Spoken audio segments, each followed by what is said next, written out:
এইবিলাকেই খেলিছিলোঁ আৰু পথাৰতো খেলিছিলোঁ।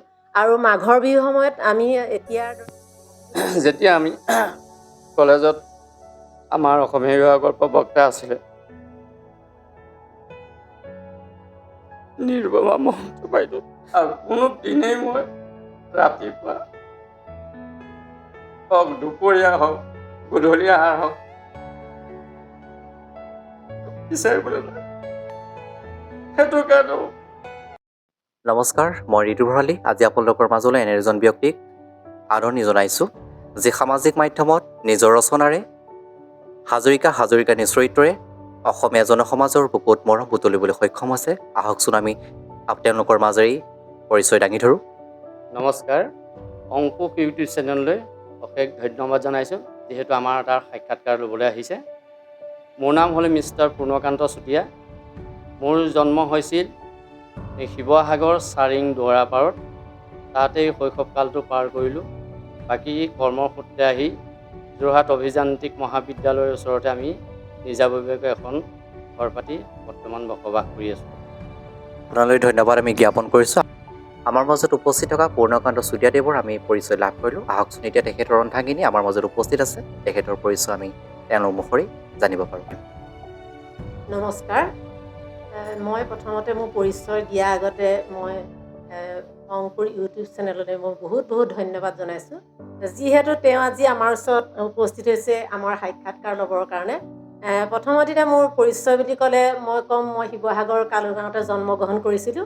অৱশ্যে মই যদিও শিৱসাগৰ কালুগাঁৱতে জন্মগ্ৰহণ কৰিছিলোঁ, মই বিবাহো হৈছিলোঁ মোৰ শিৱসাগৰতে। গতিকে এতিয়া বৰ্তমান আমি ইঞ্জিনিয়াৰিং কলেজৰ ওচৰতে বসবাস কৰি আছোঁ। শৈশৱ বুলি ক'লে আচলতে মুখত হাঁহি এটা ওলমি উঠে, নহয়নে জানো? সকলো মানুহৰ জীৱনত এটা শৈশৱ আছে, আৰু শৈশৱৰ দ্বাৰাই মানুহে জীৱনৰ এই যি মাদকতাখিনি, সেইখিনি আচলতে আজিৰ তাৰিখতকৈ সকলোৰে ভাল লাগে, আৰু সকলোৰে মুখত হাঁহি এটা উঠে, সকলোৰে স্মৃতি থাকে, আৰু সেই স্মৃতিৰ জৰিয়তে মানুহে এই একাত্মিকতা, আন্তৰিকতা সকলোবোৰ আচলতে এতিয়া বন্ধু বান্ধৱীৰ মাজত আমি লগ হওঁ। যেতিয়া আমি বন্ধু বান্ধৱীৰ সৈতে লগ হওঁ, তেতিয়া আমাৰ সেই শৈশৱখিনি আমি সুন্দৰভাৱে আমি আদৰি লওঁ আৰু মনত পৰে, আৰু কেতিয়াবা সেই শৈশৱখিনিৰ মাজতকে আমি চকু পানী বুটলিবলৈ নহয়নে জানো? এই শৈশৱ বুলি ক'লে আহকচোন আমাৰ মাজত উপস্থিত থকা ব্যক্তিৰ শৈশৱ কেনেধৰণে আছিলে আমি লাভ কৰোঁ। এই শৈশৱকাল বুলি ক'লে বহুতেই ক'বলগীয়া আছে। শৈশৱকালৰ কথা আমি যেতিয়া সৰু আছিলোঁ, তেতিয়া আমাৰ ককাইদেউহঁতৰ লগতে আমি দিনবিলাক অতিবাহিত কৰিছিলোঁ। বিশেষকৈ আঘোণমহীয়া কথা কিছুমান আমাৰ মনত পৰে। যেতিয়া ককাইদেউহঁত পথাৰলৈ যায়, তেতিয়া আমাক হাতত ধৰি লৈ গৈছিল। আমি অলপ ভালকৈ জনা হৈছোঁ কি নাই হোৱা, মনত পৰে আৰু পথাৰৰ লিকে আমি পথাৰলৈ যোৱা, আৰু ককাইদেউহঁতৰ লগত এনেকৈ আমি অলপ ডাঙৰ হ'লোঁ। যেতিয়া ডাঙৰ হ'লোঁ, তেতিয়া আমি লাহে লাহে লেচেৰি বুটলিবলৈ ল'লোঁ। লেচেৰি বুটলি যে ধান গোটাই যেতিয়া সৰহীয়াকৈ হ'ব, মাঘ বিহুৰ আগে এই লেচেৰিখিনি বিক্ৰী কৰি তাৰ যিটো পইচা পাওঁ, সেইটো মাঘ বিহুৰ আমি খানা খাবৰ কাৰণে যোগাৰ কৰোঁ। সেইখিনি কথা মনত পৰিলে বহুত আনন্দ লাগে। মাঘ বিহু বুলি ক'লে আমি যেতিয়া আমি ভালকৈ জনা হ'লোঁ, তেতিয়াৰ পৰা আমাৰ সৰ্বসাধাৰণতে আমি লেচেৰি বোলা কথাটো আৰু আহিয়ে থাকে। আমি লেচেৰি বুটলিব লাগিব। লেচেৰি বুটলি আমি পইচা ধান বিক্ৰী কৰি সেইকেইটাই পইচা লৈ আমি পথাৰৰ মাজত মাঘ বিহু উদযাপন কৰিব লাগিব। বিৰাট আনন্দ এটা আছিলে। লগৰ ল'ৰা ছোৱালীৰ লগত আমি খানা খাওঁ, ভেলাঘৰ সাজোঁ, বিভিন্ন মানুহৰ ঘৰত গৈ হুঁচৰি গাওঁগৈ, নিশা দৰজা বান্ধি পেলাই হুঁচৰি মাৰোঁ, ইত্যাদি কৰি বহুত আনন্দ উপভোগ কৰিছিলোঁ। তাৰ উপৰিও আকৌ বহাগ বিহুৰ কথা আহিলে, বহাগ বিহু হোৱাৰ লগে লগে বিশেষকৈ আমাৰ আপাৰ আচামত দেখা যায় কণী যুঁজ হয়। কণী যুঁজৰ খেলৰ কাৰণে আমি খুব ব্যস্ত থাকোঁ। ধান কণী ক'ত পাই আমি সেইবিলাকত চিন্তা থাকোঁ। আকৌ লগৰ বন্ধুবৰ্গৰ লগত আমি একেলগে যাওঁ, হাবিলৈ যাওঁ। হাবিত গৈ দৰিকৰ কণী বিচাৰোঁ। সৰ্বসাধাৰণতে কয় দৰিকৰ কণী অলপ টান বুলি কয়, আৰু সেই কণী আনি বিহুৰ পিছদিনাখনি আমি যুঁজাওঁ, আৰু যুঁজাই খুব আনন্দ লাগে। এটা কণীয়ে মিনিমাম আমি ধৰি লওক 8-10টা কণীলৈকে আমি ভাঙোঁ। সেইখিনি আনন্দ এটা উপলব্ধি কৰোঁ। ইয়াৰ পাছত আহিলে আমাৰ বিহু বুলি ক'লে আকৌ এটা কথা মনত আহি পৰে। আমাৰ ককাইদেউহঁতে বহাগ বিহুত আমাক হুঁচৰি গাবলৈ লৈ যায়। বহুতে হয়তো নিনিয়ে নিজৰ ককাই ভাই একেলগে, কিন্তু মোৰ ককাইদেউহঁতে লগত লৈ যায়। আমি বিহু নাম একেলগে গাওঁ। তেনেদৰে আমি শৈশৱ জীৱনটো অতিবাহিত কৰিছোঁ। আপোনাৰ শৈশৱটো আমি জানিব পাৰি খুব ভাল লাগিল। লগতে আপুনি উত্থাপন কৰিছে দৰিক চৰাইৰ কথা। এই দৰিক চৰাই নামটো আজি আপোনাৰ মুখত প্ৰথম শুনিছোঁ আৰু হয়তো চাগে এই চৰাইবিধ আজি বিলুপ্ত প্ৰায়, যাৰ বাবে আমি চৰাইটোক আমি পৰিচয় লাভ কৰিব পৰা নাই। গতিকে এই চৰাইবিধ ক'ত কেতিয়া কেনেকৈ আছিল আমি তাৰ তথ্য যদি উলিয়াব পাৰোঁ ভাল লাগিব। লগতে আমাৰ মাজত উপস্থিত আছে তেখেতৰ অধ্যয়ন। আমি আহকচোন তেখেতৰ শৈশৱ কেনেদৰে পাৰ কৰিছে আমি লাভ। আচলতে শৈশৱ কাল বুলি ক'লে মোৰ বহু কথাই মনলৈ আহে। আমি আচলতে মোৰ যেতিয়াৰ পৰা মনত পৰে তেতিয়া আচলতে মোৰ ওচৰতে কেইগৰাকীমান বান্ধৱী আছিলে। মই সেই বান্ধৱীসকলৰ লগতেই খেলা ধূলা কৰিছিলোঁ। আৰু মই আচলতে এটা কথা ক'বলৈ বিচাৰোঁ, মই যিহেতু এগৰাকী ছোৱালী মানুহ, আচলতে মই মাৰ কিছুমান তত্বাৱধানত আচলতে সেই সময়ত চলিবলগীয়া হৈছিলে। আৰু আমি যেতিয়া মোৰ মনত পৰে তেতিয়া আমি আচলতে টাংগুটি খেলিছিলোঁ। এতিয়া মই সেইবিলাক মানে দেখিবলৈ পোৱা নাই বাৰু। আমি সেইবিলাকেই খেলিছিলোঁ আৰু পথাৰতো খেলিছিলোঁ। আৰু মাঘৰ বিহুৰ সময়ত আমি এতিয়াৰ দৰে নহয়, আমি খুব ছোৱালী ল'ৰা বুলি কোনো পাৰ্থক্য নাছিলে। আমি সময়ত ভেলাঘৰ সাজিছিলোঁ, মেজিও ফুৱাইছিলোঁ। আৰু বহাগ বিহু বুলি ক'লেতো মানে মোৰ বহুত ভাল লাগে। মই আচলতে নাচি ভাল পাইছিলোঁ। সেই সময়ত মই নাচিছিলোঁ আৰু বিহুৱতীও আছিলোঁ সেই সময়ৰ। আৰু ঠিক তেনেদৰে মই আৰু এটা কথা ক'বলৈ বিচাৰিম, আমি যেতিয়াৰ পৰাই জনা হ'লোঁ তেতিয়াৰ পৰাই আচলতে আমি মা দেউতাক যথেষ্টখিনি কামত মানে অনুপ্ৰেৰণা যোগাইছিলোঁ। সেইখিনিয়ে মোৰ আছিলে শৈশৱকালৰ কথা। আমি দুয়োৰে শৈশৱ জীৱন আমি জানিব পাৰিলোঁ। খুব সুন্দৰভাৱে তেওঁলোকে শৈশৱটো পাৰ কৰিছিলে। এতিয়া আমি জানো হওক তেওঁলোকৰ কৰ্মজীৱন আৰু শিক্ষা জীৱন।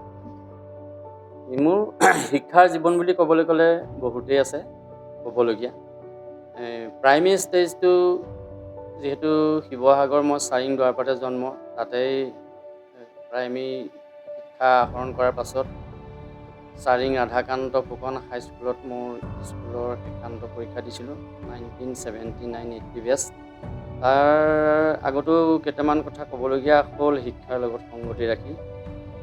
আমি যেতিয়া মেট্ৰিক দিছিলোঁ 79-80ত, সেইখিনি সময়ত আমাৰ বহিৰাগত আন্দোলন চলিছিল।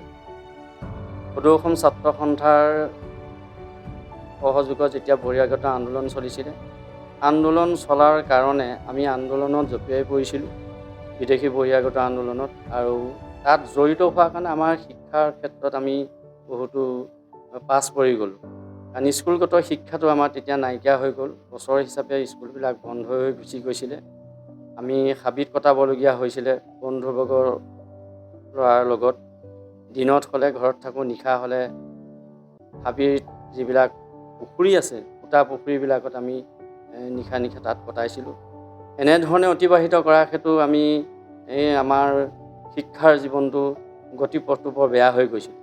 বা যাই কি নহওক, এবছৰ আমি লছ কৰিলোঁ এই বিদেশী বহিষ্কৰণৰ আন্দোলনৰ কাৰণে। তাৰপাছত 1979ত আমাৰ মেট্ৰিক পৰীক্ষা নহ'লে 1980ত হ'ল। 80ত আমি স্কুল শিক্ষান্ত পৰীক্ষাৰ ৰাধাকান্ত ফুকন হাইস্কুলৰ পৰা দি পেলাই আমি পাছ কৰি আহিলোঁ। পাছ কৰি আহি শ্বহীদ মণিৰাম দেৱান কলেজতে মোৰ কলেজীয়া জীৱন আৰম্ভ হ'ল। কলেজীয়া জীৱন আৰম্ভ বুলি কোৱাৰ লগে লগে মোৰ এটা কথা এতিয়া মনলৈ ভাহি আহিল। এতিয়া সেই কথাটো নক'লেও অন্তত বৰ দুখ লাগে। যেতিয়া আমি কলেজত আমাৰ অসমীয়া বিভাগৰ প্ৰবক্তা আছিলে নিৰুপমা মহন্ত বাইদেউ, অতি দুখ।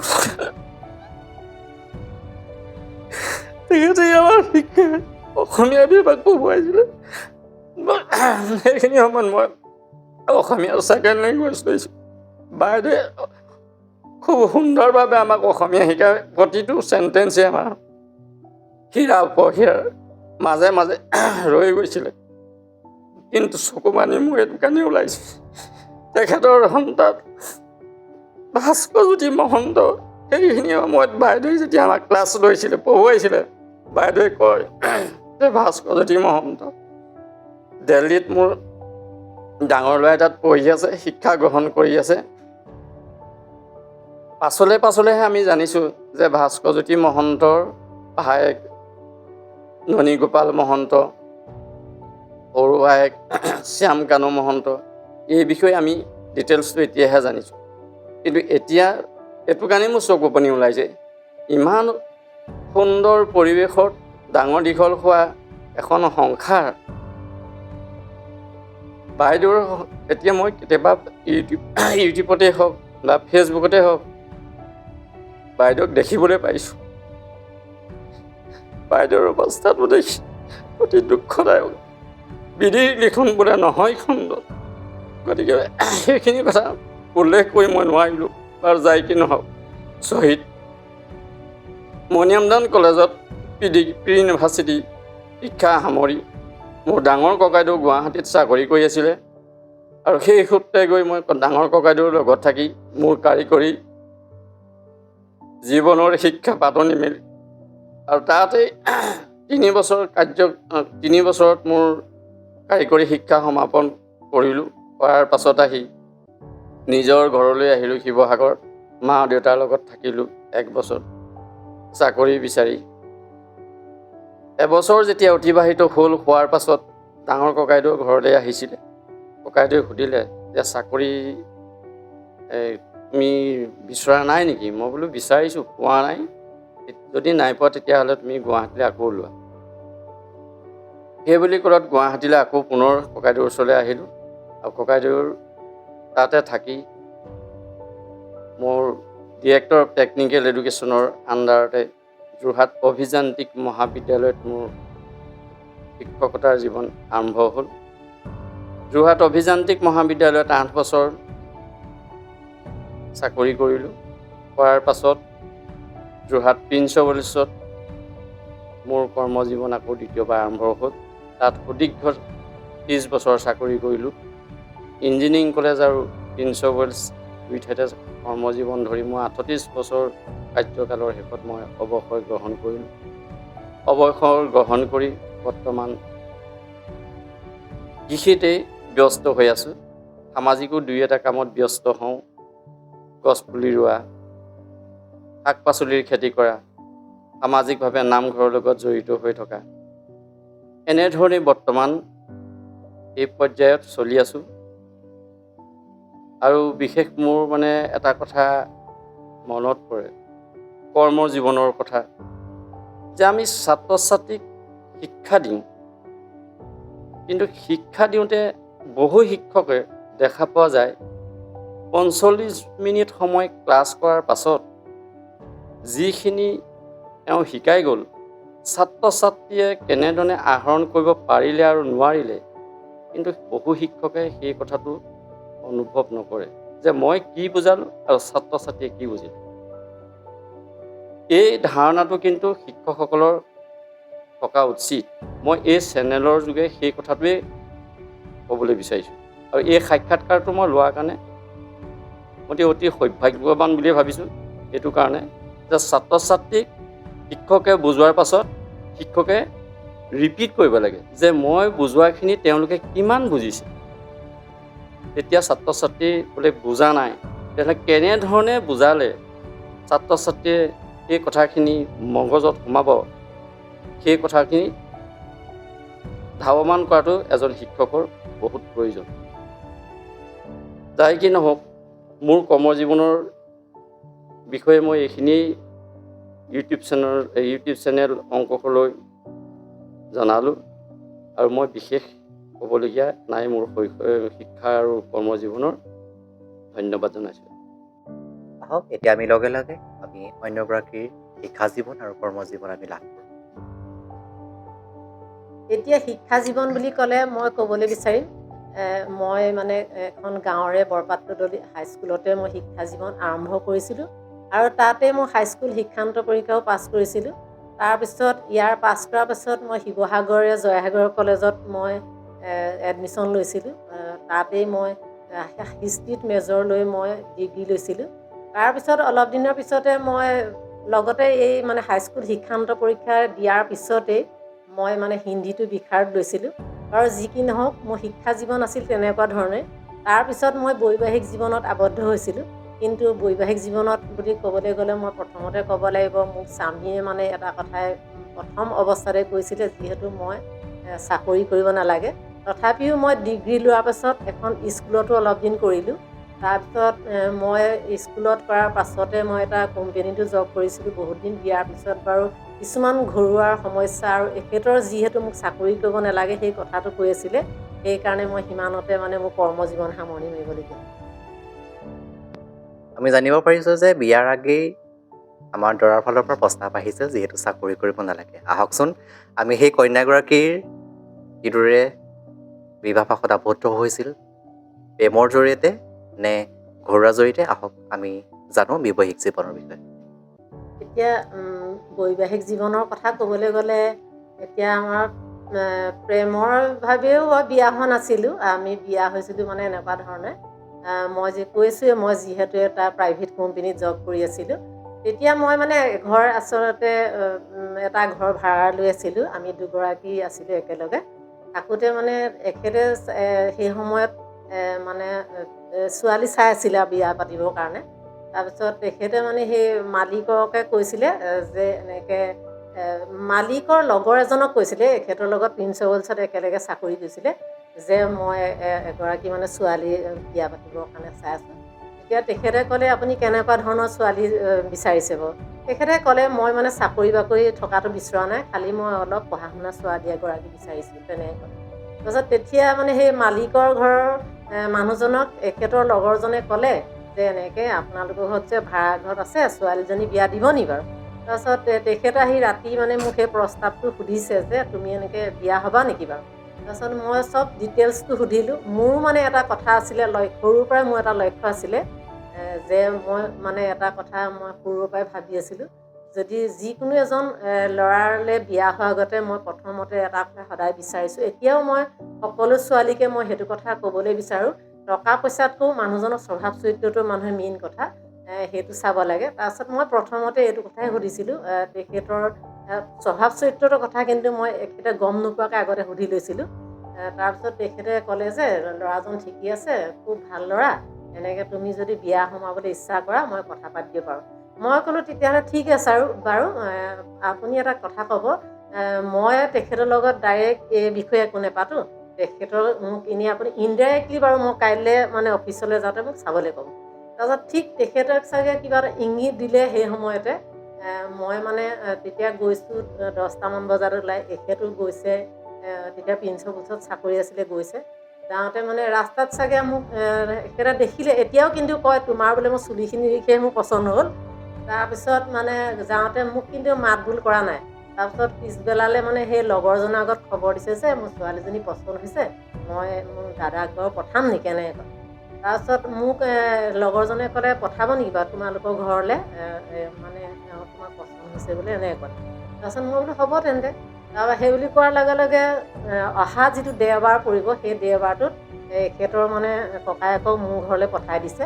তাৰপিছত মোৰ মাৰ লগত কথা পাতিছে, কথা পতাৰ লগে লগে মানে এখেতৰ ককায়েকে এইটোৱে কৈছে যে মই মানে ছোৱালীক চাবলগীয়া একোৱেই নাই, মোৰ ভাইটোৰ পচন্দ হৈছে আৰু মোৰ বোৱাৰী হিচাপে মোৰ বহুত পচন্দ হৈছে, গতিকে মানে আৰু আমাৰ দুই ঘৰৰ মাজত মই আজিৰ পৰা মিতি হ'লোঁ বুলিয়ে ধৰিলোঁ, এনেকৈ কৈছে।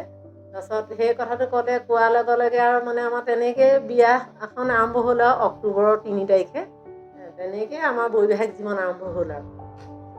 আপোনালোকে শুনিবলৈ পাইছে, চুলিৰ প্ৰেমত পৰি এজন দৰাই এগৰাকী কন্যাৰ সৈতে বিবাহপাশত আবদ্ধ হ'ল।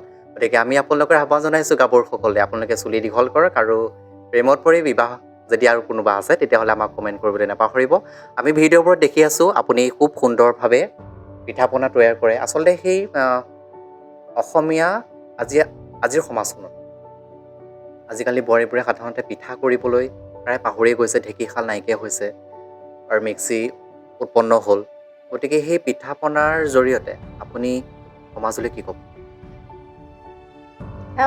পিঠা পনা বুলি ক'লে মই ক'বলৈ বিচাৰিম, আচলতে যিকোনো এটা বস্তু মানে প্ৰস্তুত কৰিবলৈ ঘৰত প্ৰস্তুত কৰা বস্তুটো সোৱাদেই বেলেগ, সেইটো মানে তৃপ্তি যিয়ে খায় সিয়ে হয়তো নিশ্চয় গম পায়। গতিকে মোৰ মানে ইচ্ছা সদায় থাকে, মোৰ পৰিয়ালটোকেই হওক বা মোৰ মিষ্টাৰকেই হওক, মই এটা সদায় নতুন কিবা এটা সদায় মানে বনাই দিবলৈ চেষ্টা কৰোঁ, আৰু মানে খায়ো ভাল লাগে। গতিকে মই আচলতে এই উঠি অহাসকলে জীয়ৰী বোৱাৰী তেখেতলোকক মই সদায় এটা কথা অনুৰোধ কৰিবলৈ বিচাৰোঁ। আমি এতিয়া মই সৰ্বসাধাৰণতে দেখা পাওঁ, বিহু এটা আহিলে আমি আচলতে কোনো ধৰণৰ বস্তু এটা ঘৰত প্ৰস্তুত কৰিবলৈ নিবিচাৰে, সকলো ধৰণৰ বজাৰৰ পৰা বস্তু কিনি আনি পেলাই বিহু পতা ছিষ্টেমটো আজিকালি হৈ গৈছে। আচলতে সেইটো কৰিব নালাগে। মই ভাবোঁ ঘৰতে যিখিনি বস্তু প্ৰস্তুত কৰিবলৈ আচলতে সুবিধাখিনি নিজেই কৰি ল'ব লাগিব। সেই সুবিধাখিনি নিজে কৰি লৈ যিকোনো এটা বস্তু আচলতে তৃপ্তিদায়ককৈ বনাব পৰাটো আচলতে মহিলাগৰাকীৰ এটা মই বৰ সৌভাগ্য বুলি ভাবোঁ। গতিকে আমি সেইটো আচলতে সদায় সেইটো প্ৰস্তুত কৰিবলৈ চেষ্টা কৰিব লাগে। তাৰোপৰি মই এটা কথা ক'বলৈ বিচাৰোঁ। মই আচলতে মোৰ কথা এটা আছিলে, মই যদিও মানে চাকৰি কৰা নাছিলোঁ, মই এটা কথা মোৰ কিন্তু এটা খুব ইচ্ছা আছিলে। মই আচলতে নিজে উপাৰ্জন কৰা কথাটো আচলতে মই খুব ভাবিছিলোঁ। মই মিষ্ট্ৰাৰ ওচৰত মই হাত নপতাকৈ চলিব পৰাটো মই বহুতেই মোৰ মানে হেঁপাহ আছিলে। সেইকাৰণে মই সেই হেঁপাহটো আচলতে মই পূৰণ কৰিছিলোঁ। আৰু যোৰহাটত আচলতে ভোগালী হৈ ভোগলৈ হওক, তেখেতলোকে মোক ভালদৰে চিনি পায়। মই এতিয়াৰ নহয়, মই প্ৰথমতে বিয়া হৈ আহি মোৰ যেতিয়া ল'ৰা ছোৱালীহাল কেঁচুৱাই হৈ আছিলে, মই তেতিয়াৰ পৰাই আচলতে এইবিলাক প্ৰস্তুত কৰিছিলোঁ আৰু সেইমতে মই টকাও উপাৰ্জন কৰিছিলোঁ। মই আচলতে এতিয়া এইটো কথা ক'ব বিচাৰোঁ, মানুহে আচলতে পুৰুষজনে কিবা এটা বস্তু ঘটি আনিব বা পুৰুষজনৰ মানে টকাৰে আমি এটা মানে ধন টকা পইচাৰে আচলতে চলিম বুলি কেতিয়াও থাকিব নালাগে। মহিলাগৰাকী সদায় কৰ্মজীৱী হ'বলৈ চেষ্টা কৰিব লাগে। মই আচলতে সেইটো ভাবিয়ে তেতিয়াৰ পৰা প্ৰস্তুত প্ৰণালীটো আচলতে মই কৰিবলৈ ল'লোঁ। আৰু এতিয়াও মই সকলোকে আহ্বান জনাওঁ যে কিবা এটা নিজে যিকোনো সময়ত নিজক মানে প্ৰস্তুত কৰি ৰাখিব লাগে যে মই কিবা এটা প্ৰস্তুত কৰিম। এনেই আচলতে বিনা কাৰণত মানে সময় নষ্ট কেতিয়াও কৰিব নালাগে। এইখিনি আচলতে মোৰ কৰ্মজীৱনৰ কথা কৈছোঁ। প্ৰত্যেক মানুহৰ জীৱনত একোজন সদস্য থাকে, যি জীৱনৰ প্ৰতিটো মুহূৰ্ততে আমাক প্ৰেৰণা দি যায়। ঠিক তেনেকৈ আপোনাৰ জীৱনতো শিক্ষা জীৱনেই হওক বা অন্যান্য জীৱনেই হওক, আপুনি আচলতে কাৰ পৰা প্ৰেৰণা লাভ কৰিছে? একচুৱেলি ক'বলৈ গ'লে মই প্ৰেৰণা লাভ কৰিছিলোঁ মোৰ ডাঙৰ ককাইটোৰ। যিহেতু আমাৰ দেউতা মানে কৃষক আছিলে, কৃষি কামতেই ব্যস্ত হৈ থাকে আৰু 5টা আমাৰ ল'ৰা ছোৱালী, বাইদেউৰ সৈতে 6জন। 6জন ল'ৰা ছোৱালীক সেইখিনি সময়ত ডাঙৰ দীঘল কৰাটো বৰ কঠিন। কৃষিৰ ওপৰত নিৰ্ভৰ কৰি যেতিয়া আমাক ডাঙৰ দীঘল কৰিবলগীয়া হৈছিল, সেইকাৰণে পঢ়া শুনাৰ ক্ষেত্ৰতো দেউতাৰ এইবিলাক চাবলৈ সময় নাই। ডাঙৰ ককাইদেৱে আমাক চাইছিলে। ডাঙৰ ককাইদেউৰ প্ৰেৰণাতেই শিক্ষাৰ জীৱন অতিবাহিত কৰি ককাইদেউৰ প্ৰেৰণাতেই চাকৰিও লাভ কৰিছিলোঁ। লাভ কৰি চাকৰিও সেয়া কাৰ্যকাল শেষ কৰিছিলোঁ। তাৰ পাছত আহিলে আমাৰ ৰজাই কি নহওক পাৰিবাৰিকৰ কথা আহিলে। যেতিয়া বিয়া বাৰু কৰালোঁ, বিয়া বাৰু কৰাৰ পাছত সহধৰ্মিনী মোক বিশেষ প্ৰেৰণা যোগাইছে। এটা কথা ক'ব লাগিব, যদিও মই চাকৰি কৰিছিলোঁ, কোনো এটা বস্তু কোনোদিন মোক বিচৰা নাছিল। বোলে মোক কাপোৰ এযোৰ দিয়াক, সোণৰ অলংকাৰ কিবা আছে নি, পাৰে যদি আপুনি দিয়কচোন। মোক কিন্তু কোনোদিন এই কথাষাৰ মোক পৰিবাৰে কোৱা নাই। নিজৰ এটা কথা ক'ব লাগিব, নিজে চেষ্টা কৰিছিল যে মোৰ স্বামী নোখোজাকে মই স্বাৱলম্বী হ'ব পাৰোঁ। সেইটো মোক আনন্দদায়ক। আজিলৈকে কিন্তু খোজা নাই। মই সেইটোতে বহুত সুখী। আৰু কোনো দিনেই মই ৰাতিপুৱা হওক, দুপৰীয়া হওক, গধূলি আহাৰ হওক বিচাৰিবলৈ নাই। সেইটো কাৰণেও সদায় মই সুখী। মোৰ শৈশৱ জীৱনটো বৰ কঠিন আছিলে। এটা চাৰ্টে 3জন ককাইদেউ পিন্ধি বিয়া সভা খাইছিলোঁ। গতিকে সেই কথাখিনি মনত পৰাৰ কাৰণে মই আজি চকু পানী ওলাইছোঁ, আনটো একো নাই। আৰু তাৰ পাছতো যেতিয়া মোৰ পৰিবাৰে মোক বহুত প্ৰেৰণা দিছিল, দৰমহা খুব কম, সেইখিনি সময়ত যিটো সময়ত আমি বিয়া সংসাৰ পাতিছোঁ, মোৰ বুলিয়েই নহয় সকলো কৰ্মচাৰীয়ে তেতিয়া দৰমহা কম আছিলে। চলিব নোৱাৰা হোৱাৰ কাৰণে মোক বিভিন্ন ব্যৱসায় কৰিবলৈ আৰম্ভ কৰিবলৈ কৈছিলে। আপুনি কিবা এটা কৰক সৰু। এতিয়া মই ইতিমধ্যে আমি দুয়োজনৰ পৰা আমি বিভিন্ন ধৰণৰ কথা জানিব পাৰিছোঁ। আৰু ফেচবুক লাইভত বা ফেচবুক ভিডিঅ'ত বিভিন্ন সময়ত বিভিন্ন ধৰণে বিভিন্ন ভিডিঅ' লৈ অসমীয়া জনসমাজৰ বহুত মৰম বুটলিবলৈ সক্ষম হোৱা আমাৰ নিজৰ চিতা বাইদেউৰ আমি তেওঁলৈ এটি প্ৰশ্ন, এই যে আপুনি যে ভিডিঅ'সমূহ যে কৰে যে, এই ভিডিঅ'সমূহ কৰি যাওঁতে সকলোৱে আমি দেখিছোঁ বিভিন্নজনে বিভিন্ন ধৰণৰ তেওঁলোকৰ মন্তব্য আগবঢ়ায়। এই ভিডিঅ'খিনি কৰিবলৈ যাওঁতে কেতিয়াবা সংঘাতৰ মুখামুখি হৈছে নেকি? সংঘাত বুলি ক'লে তেনেকুৱা মই কোনো ধৰণৰ সংঘাত পোৱা নাই বাৰু, সকলোৱে মোক সঁহাৰি জনাইছে। তথাপিও কেতিয়াবা দুই এটা কমেণ্টে মনত মানে বেয়া লগায় বাৰু, সেইটোৱে মোৰ জীৱনৰ সংঘাত বুলি ক'ব লাগিব। এনেই কিন্তু মোক সকলোৱে বৰ ধুনীয়াকৈ সঁহাৰি জনায়। আৰু মোৰ মানে এতিয়া কিয় বেছি ভাল লাগে, সকলোৱে মোক মানে ক'ৰবাত পালে ইমান ধুনীয়াকৈ মানে বাইদেউ আপোনাৰ ভিডিঅ'টো ভাল লাগিছে, বাইদেউক আজি লগ পালোঁ, মানে বহুত দিন যেন মোৰ আপোন কোনোবা মানুহ এগৰাকীক লগ পালোঁ তেনেকুৱা ধৰণে সাৱটি ধৰে। মোৰ কিন্তু সেইটোৱে মোক জীৱনত এইখিনি ভিডিঅ' বনাবলৈ খুব অনুপ্ৰেৰণা যোগাইছে মোক। আধুনিক সমাজখন আমি দেখিছোঁ, কিন্তু আধুনিক সমাজখন আজি কোন দিশে গতি কৰিছে? নৱপ্ৰজন্ম আজি কোন দিশে গতি কৰিছে আৰু নৱপ্ৰজন্ম কোন দিশেৰে যাব লাগে, এই সম্পৰ্কত আপোনাৰ মতামত কেনেধৰণৰ? মই এতিয়া ক'বলৈ বিচাৰিম, নৱপ্ৰজন্ম বুলি ক'লে সকলো ল'ৰা ছোৱালীৰ কথা বাৰু মই সেইটো ক'বলৈ নাযাওঁ, কিন্তু বৰ্তমান অৱস্থাত মই এটা কথাই মানে দৃঢ়ভাৱে ক'বলৈ বিচাৰিম যে এতিয়া এই সমাজত সৰহসংখ্যক ল'ৰা ছোৱালীয়ে কি মোবাইলৰ কাৰণে কিন্তু বেয়া দিশে গৈছে বুলি মই ক'বলৈ বিচাৰোঁ। অৱশ্যে এটাৰ যিকোনো এটা বস্তু এটা সুফল এটা কুফল থাকিবই। ঠিক তেনেদৰে সকলো ল'ৰা ছোৱালীৰ ক্ষেত্ৰতে মই ক'বলৈ বিচৰা নাই, কিছু সংখ্যক ল'ৰা ছোৱালী কিন্তু এই মোবাইলৰ দিশতে বেয়া দিশে গৈছে বুলি মই ক'বলৈ বিচাৰোঁ। যিটো সময়ত আচলতে ল'ৰা ছোৱালীবোৰে খেলা ধূলা কৰিব লাগিছিলে বন্ধুবৰ্গৰ লগত বা ফিল্ডত খেলা ধূলা কৰিব লাগিছিলে, সেই সময়ত আচলতে মোবাইলৰ লগতে ব্যস্ত হৈ থাকে। আমি আচলতে যিটো সময়ত আমি সেই জীৱনটো পাৰ কৰিছিলোঁ, সেই সময়ত আমি পঢ়া শুনা কৰাৰ উপৰি ঘৰুৱা কাম বা ল'ৰা ছোৱালীৰ লগত খেলা ধূলা কৰিছিলোঁ, নিজৰ জীৱনটোৰ কথাও চিন্তা কৰিছিলোঁ। কিন্তু আজিকালি ল'ৰা ছোৱালীবোৰ এটা গতিধাৰাত চলিবলগীয়া হৈছে। আৰু বিশেষকৈ এটা কথা মই ক'বলৈ বিচাৰিম, এতিয়া মাক দেউতাকৰো কিছুমান অনুশাসনত ল'ৰা ছোৱালী চলিবলগীয়া হৈছে। কিয় চলিবলগীয়া হৈছে? প্ৰায় সংখ্যক ল'ৰা ছোৱালীয়ে প্ৰাইভেট স্কুলত পঢ়াবলগীয়া হৈছে। গতিকে প্ৰাইভেট স্কুললৈ যোৱা সময়ত গ'ল, আহি ল'ৰা ছোৱালী নিৰ্দিষ্ট সময়ত যেতিয়া ঘৰ সোমায়, মাক দেউতাকৰ অনুশাসনতে যিখিনি হোমৱৰ্ক থাকে সেইখিনি কৰিলে, তাৰ মাজতে মোবাইল লোৱা, এইখিনি লৈয়ে জীৱনটো অতিবাহিত কৰিবলগীয়া হৈছে। কেতিয়াবা এনেকুৱা মই দেখা পাইছোঁ, কিছুমান ল'ৰা ছোৱালীৰ কথাই মই ক'বলৈ বিচাৰোঁ, কাষৰ ঘৰৰ মানুহকে চিনি নাপায় বা তেওঁনো কাৰ ঘৰৰ কি কথা, এইখিনি কথা আচলতে কিয় হৈছে মই সেইটো কথা ক'বলৈ বিচাৰোঁ। তাৰ বাবে আচলতে আমি চাগে মাক বাপেকো দায়ী নেকি। প্ৰথমতে মই ক'বলৈ বিচাৰিম, এটা পৰিয়ালত আচলতে মাকজনীহঁতে ল'ৰা ছোৱালীহঁতক আৰম্ভণিৰ পৰাই শেষলৈকে সকলো কথা শিকাব লাগিব। পুৱা গধূলি ভগৱন্তৰ ওচৰত বন্তি গছি জ্বলোৱা, উপযুক্ত সময়ত গা ধোৱা বা উপযুক্ত সময়ত মোবাইলো ল'ব লাগিব। আৰু আজিকালিতো মোবাইল অবিহনে কোনো কাম নাই, যিহেতু ক্লাছত দিয়া প্ৰায়খিনি বস্তুৱে মোবাইলতে পোৱা যায়। গতিকে মই ক'বলৈ বিচাৰোঁ, এই উঠি অহা প্ৰজন্মক উপযুক্ত সময়তে প্ৰত্যেকটো বস্তু ব্যৱহাৰ কৰি যদি তেনেদৰে চলিবলৈ হয়, তেতিয়া আচলতে মই উঠি অহা প্ৰজন্মই উন্নতি পথত আগবাঢ়িব বুলি ভাবিছোঁ। নহ'লে যদি এটা উশৃংখল জীৱন অতিবাহিত কৰিবলৈ ভাবিছে মোবাইলটোক লৈ, তেতিয়া কিন্তু আচলতে এইটো জীৱনবিলাক বৰ বিশৃংখল হ'ব বুলি মই ভাবোঁ। আচলতে এইটোৱে মোৰ আচলতে উঠি অহা প্ৰজন্মৰ কাৰণে অনুৰোধ। ঠিক একেধৰণে আমাৰ অসমীয়া সমাজখনলৈ অসমীয়া যুৱ প্ৰজন্মনে আপোনাৰ মন্তব্য কেনেধৰণৰ হ'ব পাৰে? এই কথাটো ক'বলৈ গ'লে এতিয়া মই বহুত পাছলৈ যাবগৈ লাগিব। আজি প্ৰায় ৪৯ বছৰ পাছুৱাই কথাটো ক'ব লাগিব। আমি যেতিয়া বিদেশী বহিৰাগতৰ আন্দোলনত জড়িত হৈ পৰিছিলোঁ, সেই পৰ্যায়টোলৈকে কিন্তু সৰুৱে ডাঙৰক সন্মান কৰাটো খুবেই ভাল আছিল।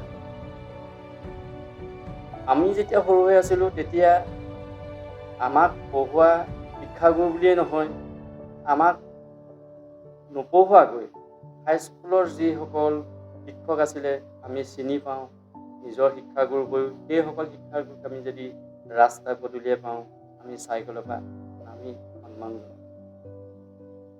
সেইটো যুগত ল'ৰা ছোৱালীখিনি বৰ অমায়িক আছিল। এতিয়াও অমায়িক, মই অমায়িক নহয় বুলি নকওঁ, কিন্তু এতিয়া জ্যেষ্ঠজনক যে সন্মান কৰিব লাগে সেই কথাটো খুব বেছি আছিল। যেতিয়া বিদেশী বহিৰাগতৰ আন্দোলন হ'ল, আন্দোলন হোৱাৰ পাছত AGP হিচাপে আমি গভৰ্ণমেণ্ট ফৰ্ম কৰা হ'ল, প্ৰফুল্ল মহন্ত চৰকাৰ হ'ল, সেইটো পৰ্যায়ৰ পৰা ক্ৰমে আমাৰ ছাত্ৰ ছাত্ৰীসকলৰ এটা যেন উশৃংখল পৰিৱেশ লৈ ধাৱমান হ'ল অনুভৱ। ডাঙৰক সন্মান কৰিবলৈ ৰাস্তা পদূলিয়ে ডাঙৰজন জ্যেষ্ঠজনক দেখিলেও মুখৰ আগতে চিগাৰেটটো জ্বলাই খোৱা দেখিবলৈ পোৱা গৈছিলে। অবাইচ মাত মাতিবলৈ, অবাইচ কথা ক'বলৈ কুণ্ঠাবোধ কৰা নাছিলে। লাহে লাহে এনেকুৱা এটা পৰিৱেশলৈ আহি বৰ্তমান পৰ্যায়ত আকৌ দেখা গৈছে ৱেষ্টাৰ্ণ কাণ্ট্ৰিবিলাকৰ ধংবিলাক আমাৰ ল'বলৈ ধৰিছে, যিবিলাক অসমীয়া সমাজৰ কাৰণে শুভ বুলি আমি নাভাবোঁ। আমি হয়তো সেইটো সময়ত সৰু হৈ থাকোঁতে বা হাইস্কুললৈকে আমি হাফ পেণ্ট পিন্ধি গৈছিলোঁ, সঁচা কথা। এতিয়া ল'ৰা ছোৱালীয়েতো লং পেণ্ট চাৰ্ট পিন্ধি যায়, এটা সুন্দৰ পৰিৱেশৰ ভিতৰত যায়, এনেধৰণে স্কুললৈ গৈ শিক্ষা গ্ৰহণ কৰে। কিন্তু সেই ছাত্ৰই হওক ছাত্ৰীয়ে হওক আজি দেখা গৈছে নগৰবিলাকতো দেখা যায়, কেতিয়াবা হয়তো গাঁৱতো দুই দেখা পোৱা যায়, কানি কাপোৰ পিন্ধন ধৰণবিলাক পৰিৱৰ্তন। চুটি চোকা পেণ্ট এটা পিন্ধিব, স্পৰ্টিং এটা চুটিকৈ পিন্ধিব ছোৱালীবিলাকে। সেইটো এটা বৰ ভাল বুলি আমি অনুভৱ কৰিব নোৱাৰোঁ। আৰু মাক বাপেক অভিভাৱকসকলেও কিয় পিন্ধায় সেইটো এটা ক'বলৈ অকণমান জটিল। গতিকে এনেকুৱা এটা পৰিৱেশলৈ গৈছে ল'ৰা ছোৱালী কানি কাপোৰ কোনো পৰিৱৰ্তনেই নাই। এনেকুৱা ধৰণৰ লং পেণ্টো পিন্ধে, স্পৰ্টিঙো পিন্ধে, হাফ পেণ্টো পিন্ধে। আমাৰ শৈশৱ জীৱনৰ সময়ত তেতিয়া কিন্তু এইবিলাক নাছিল। গতিকে বৰ্তমান যুগত পৰিৱৰ্তন হোৱাটো বাৰু স্বাভাৱিক, কিন্তু গতিধাৰাটো অতি বিশৃংখল পৰ্যায়লৈ যোৱা যেন অনুভৱ হয়। আৰু এইটো নহওক, আৰু এইটো নহ'বলৈ হ'লে অভিভাৱকসকল কনচিয়াছ হ'ব লাগিব। অভিভাৱকেহে সেইটো পৰিৱৰ্তন আনিব পাৰিব, ছাত্ৰ ছাত্ৰীসকলে সেইটো আনিব নোৱাৰিব। ঘৰৰ মাক বাপেকে যদি এটা বান্ধোনৰ ভিতৰত চলে, সাজপাৰবিলাক এটা বান্ধোনৰ ভিতৰত চলাই পিন্ধিবলৈ দিয়ে, তেতিয়াহ'লে মই ভাবোঁ এটা ভাল এটা বাতাবৰণ পৰিৱেশত আমি থাকিব পাৰিম। নহ'লে দিনক দিনে হয়তো আমাৰ গতিধাৰা পৰিৱৰ্তন হ'ব। সেইটো অনুভৱ কৰিব নোৱাৰা এটা কথা, যিটো হয়তো বাস্তৱিকতে পাছৰ জেনেৰেশ্যনে দেখিবলৈ পাব পাৰে। ইতিমধ্যে আমি দুই বিশিষ্ট ব্যক্তিৰ পৰা তেওঁলোকৰ মনৰ বিষয়ে জানিব পাৰিলোঁ। দুয়োজনে নিজৰ সংসাৰৰ বিষয়ে, নিজৰ শৈশৱৰ বিষয়ে সুন্দৰভাৱে আমাক অৱগত কৰিলে। আহকচোন আমি দুয়োজন অভিনেতা অভিনেত্ৰীৰ মাজৰ পৰা আমি তেওঁলোকৰ অভিনয় হাঁহিৰ খোৰাক লওঁ।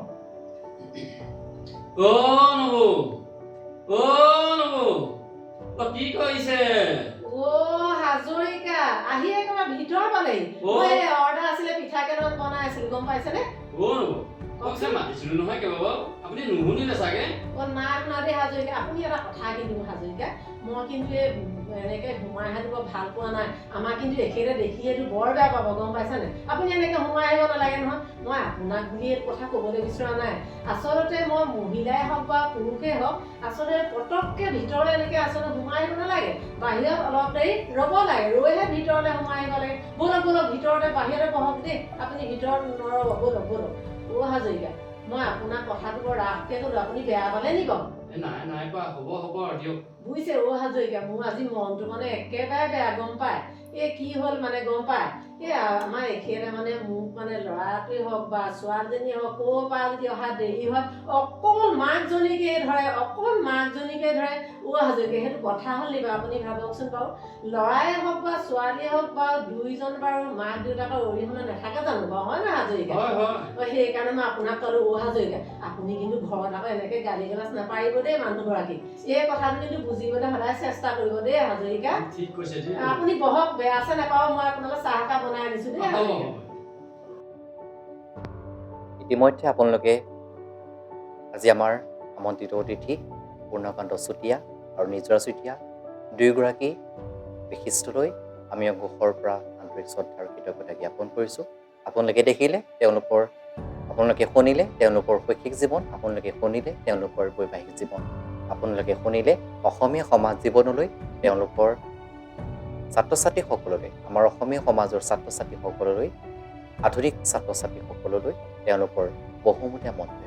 আপোনালোকে শুনিলে কিদৰে এটা চাৰ্টৰ জড়িত পিন্ধি আপোনালোকে শুনিলে আমাৰ মাজত উপস্থিত থকা বিশিষ্ট পূৰ্ণকান্ত চুতীয়াদেৱে কিদৰে তেওঁলোকৰ জীৱন পাৰ কৰিছিল তেওঁ পাৰ কৰিছিল এটা চাৰ্টৰ জৰিয়তে তিনিজন ককাই ভাইৰ মাজত ভাগ বতৰা কৰি জীৱনটো আগুৱাই নিছিল তেওঁৰ চকু পানীৰে বাগৰি অহাৰ এই জীৱনটোক আমি শ্ৰদ্ধা জনাইছোঁ আমাৰ মাজত উপস্থিত থকা বিশিষ্ট অভিনেতা নিজৰা চুতীয়া বাইদেউ আমি আপোনাক ধন্যবাদ জনাইছোঁ আপুনি সুন্দৰভাৱে অভিনয় কৰি অসমীয়া সমাজৰ বুকুত যি জনপ্ৰিয়তা লাভ কৰিছে এই যাত্ৰা যেন সদায় সফল হৈ থাকক প্ৰত্যেকজন মানুহৰ জীৱনত প্ৰেৰণা লাগে অৰ্থাৎ আপোনালোক দুইজনৰ জীৱনলৈ ইজনে আনজনৰ প্ৰেৰণাস্বৰূপ হৈ আজি যি সংসাৰখন সুন্দৰভাৱে আপোনালোকে আগবঢ়াই নিছে আৰু অসমীয়া সমাজলৈ যি বাৰ্তা প্ৰেৰণ কৰিছে কিদৰে আমি জীৱন অতিবাহিত কৰিব লাগে কিদৰে আমি সাংসাৰিক জীৱনত যাপন কৰিব লাগে কিদৰে আমি ছাত্ৰ ছাত্ৰীসকলক মৰম কৰিব লাগে কিদৰে নিজৰ সন্তানক আমি মৰম কৰিব লাগে আৰু এইদৰে আমি স্বাৱলম্বী হ'ব লাগে সেই শিক্ষাদান আপোনালোকে আজি আমাৰ এই চেনেলৰ জৰিয়তে অসমীয়া সমাজলৈ আপোনালোকে প্ৰেৰণ কৰিলে তাৰ বাবে আমি দুয়োলোকে আন্তৰিক শ্ৰদ্ধা আৰু কৃতজ্ঞতা জ্ঞাপন কৰিছোঁ আৰু আজি আমাৰ অনুষ্ঠান ইমানতে সামৰণি পেলাইছোঁ আকৌ লগ পাম অন্য এজন বিশিষ্ট ব্যক্তিৰ মাজেৰে